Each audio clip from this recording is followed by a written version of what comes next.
తెలంగాణ ఉద్యమంలో పిల్లలు చచ్చిపోతుంటే ఆత్మ బలిదానాలు చేసుకుంటుంటే అధికారం పోయినా పర్వాలేదు, ఆంధ్రప్రదేశ్లో పార్టీ చచ్చిపోయినా పర్వాలేదు, కేంద్రంలో అధికారం కోల్పోయినా పర్వాలేదు, ఇక ఏ తల్లి కూడా దుఃఖంతో తన బిడ్డను కోల్పోవద్దు, నేను తెలంగాణ రాష్ట్రం ఇస్తా అని చెప్పి ఇచ్చిన మాట నిలబెట్టుకొని తెలంగాణ రాష్ట్రాన్ని ఇచ్చిన మహిళా శక్తి శ్రీమతి సోనియమ్మ అని చెప్పి నేను ఈ సందర్భంగా తెలియజేస్తున్నా. మిత్రులారా, ఇవాళ మా అక్కలకు, మా చెల్లెళ్లకు, మా పెద్దమ్మలకు, మా అమ్మలకు నేను గుర్తు చేయదలుచుకున్నా, కాంగ్రెస్ పార్టీ అంటే ఇందిరమ్మ, కాంగ్రెస్ పార్టీ అంటే సోనియమ్మ, కాంగ్రెస్ పార్టీ అంటే ప్రియాంక గాంధీ.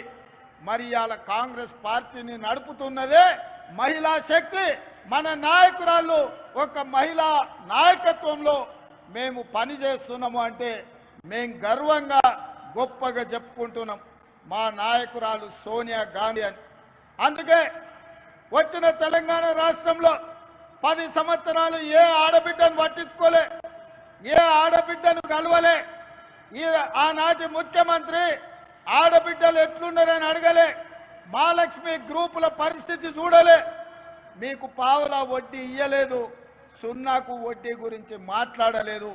మీ సంఘాలను దివాలా దీపించి మీ ఉసురు తలిగింది కాబట్టే ఇవాళ ఉద్యోగం ఊడిపోయి ఫామ్ హౌస్లో వండుకున్నాడు.